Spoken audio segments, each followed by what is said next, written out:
ఒక చిన్న ఉద్యోగం పట్టుకొని ఇంత దారుణంగా నువ్వు మాట్లాడడం, వీడియో కాల్లో మాట్లాడించుకొని నేను ఎంపీపీని చేసుకునేంత అంత దిగజారే కుటుంబం పరిటాల కుటుంబం కాదని కూడా నేను చెప్తున్నాను.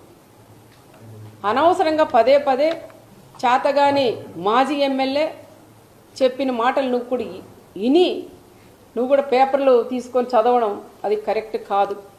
ఇక్కడ ఏం జరిగిందనేది ఒక్కసారి తెలుసుకోవాలని కూడా చెప్తున్నాం. మరి ఈరోజు పదే పదే పోలీసులు కూడా చేస్తున్నారు. ఒక ఎస్ఐ అండి, ఒక బీసీకి సంబంధించిన ఒక ఎస్ఐని ఆయన ఎందుకు టార్గెట్ చేస్తున్నారో అర్థం కాల. ఆయన పదే పదే ఒక మాజీ సీఎం లెవెల్లో ఉండే వ్యక్తి ఒక బ్రోకర్ అంటాడు, ఒక ఎస్ఐ వచ్చి మన వీడియో కాల్లో మాట్లాడించినామంటారు. మన ఆ ఎస్ఐ కూడా ఎన్ని కష్టాలు పడుకొని చదువుకొని తల్లిదండ్రులు కూడా ఎంత కష్టాలు పెట్టి చదివించుంటారు. ఒక ఎస్ఐ అయితే ఎస్ఐది ఏముంటుందండి, పై స్థాయి వాళ్ళు ఏం చెప్తే చేసేవాళ్ళు. ఆ ఎస్ఐని ఏదో రకంగా ఆ తోపు చెప్పిన మాటలని విని ఆ ఎస్ఐని ఏదో రకంగా సస్పెండ్ చేయించాలా. నీ గవర్నమెంట్లో ఉన్నాడు, 5 ఏళ్ళు ఆయన పక్కన పెట్టేశావు. మళ్ళీ ఈ గవర్నమెంట్లో ఆయన కరెక్ట్గా జాబ్ చేస్తుంటే ఈ రకంగా మళ్ళీ వీడియో కాల్లో మరి ఒకరితో పలికించు. నువ్వు ఒక అబద్ధం చెప్పేది కాదు, వీడియో కాల్లో మాట్లాడిచ్చాడు ఎస్ఐ అని చెప్తున్నావు. మరి ఒక్కరితో అయినా మీరు పలికించగలరా? అనవసరంగా మీరు పోలీసుల మీద కూడా పోవడం అది తప్పు అని చెప్తున్నాం. ఎక్కడ చూసినా అడ్డుకుంటున్నారు అంటున్నారు. ఏ సాక్షి టీవీలో వచ్చినా పోలీసులను అడ్డం పెట్టి ఎక్కడ పడితే మా వాళ్ళంతా తండోపతండాలుగా వేలాది మంది వస్తున్నారు, అడ్డుకుంటున్నారు అంటున్నారు. రండయ్యా, ఎక్కడ అడ్డుకున్నారు? ఒక్క ప్లేస్ చూపించండి. మీరే సాక్షి ఛానల్ జిల్లాలో ఉండేటువంటి మండలాలు కోటి ఉంటాయంటే అవన్నీ తెచ్చి గొట్టాలు పెడుతున్నారు. అడ్డుకున్నారు. అడ్డుకుంటే మరి ఇంతమంది 3000 మంది ఎట్లొస్తారు? హెలికాప్టర్ దగ్గరికి 3000 మంది పైన ఎట్లొస్తారు అంటున్నా. పోలీసే అడ్డుకుంటే ఒక్క వెహికల్ కూడా రాదు. జగన్ దిగాల, పోయి పరామర్శించి బండెక్కి పోయే పరిస్థితి ఉండేది. కానీ ఆ పరిస్థితి లేకోకుండా మా నాయకుడు చంద్రబాబు నాయుడు గారు ఆ విధంగా వద్దు, ఎవరికైనా స్వేచ్ఛ ఉండాలా, రమ్మనండి, బందోబస్తు పెట్టండి, పంపించండి అని గౌరవంగా పంపిమ్మనే మా నాయకుడు చంద్రబాబు నాయుడు గారు చెప్పారు. మా నాయకుడే అనుకోనింటే ఈరోజు నువ్వు ఈ మండలంలోకి కూడా అడుగుపెట్టు. మా కార్యకర్తలు మేమే అనుకోనింటే ఈరోజు ఈ మండలంలోకి నువ్వు అడుగు పెట్టవని మరొక్కసారి పులివెందుల ఎమ్మెల్యే గారు కూడా నేను పేరు పేరున కూడా నేను కూడా తెలియజేసుకుంటూ, పదే పదే మీరు అనవసరంగా లేనివి ఉన్నట్లు సృష్టించి మాట్లాడడం కూడా అది కరెక్ట్ కాదు. ఏది ఏమైనా ఈరోజు మాట్లాడిన ప్రతి ఒక్క వర్డు పచ్చి అబద్ధాలు తప్ప దాంట్లో ఒక్కటి కూడా నిజం లేవు. నేనే అన్న టీవీ ఆఫ్ చేయండి, ఎన్ని పచ్చి అబద్ధాలు. ఏదైనా కనీసం దాంట్లో నిజాలుంటే 1% అబద్ధం చెప్పినా 99% నిజాలన్నా ఉంటే చూడొచ్చు. కానీ 99% కూడా 100% కూడా అబద్ధాలు తప్ప దాంట్లో ఒక్కటి కూడా.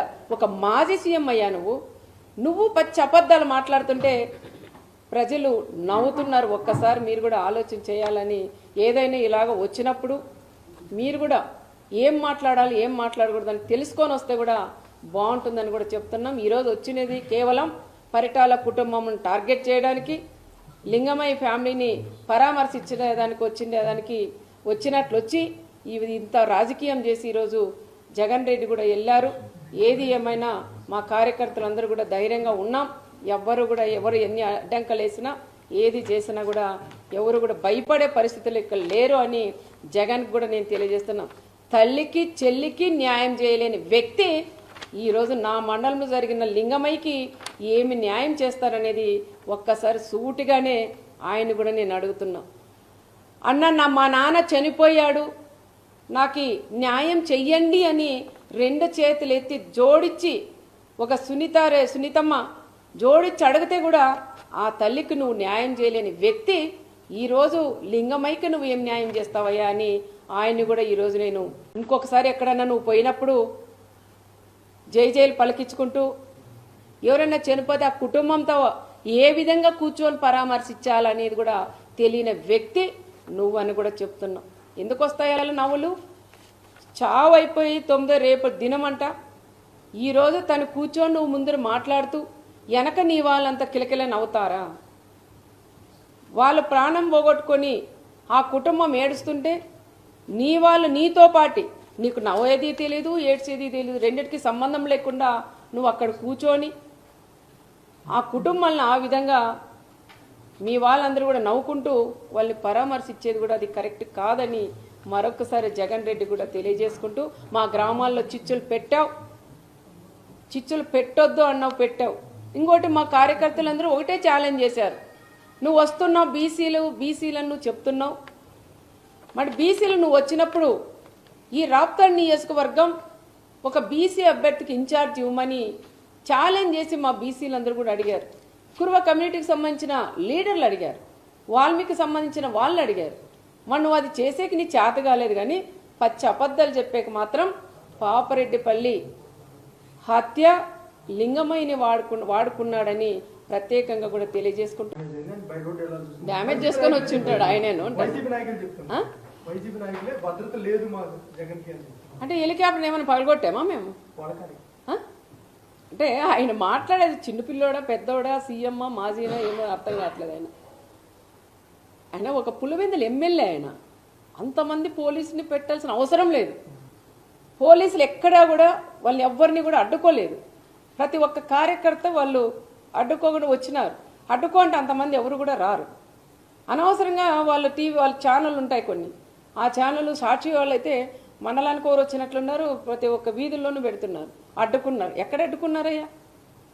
మీ సాక్షి వాళ్ళు ఎవరైతే ప్రెస్ వాళ్ళు ఉన్నారో దమ్ముల మీద చేసుకొని మీరు చెప్పగలరా జగన్ రెడ్డికి పోలీసులు అడ్డుకున్నారని?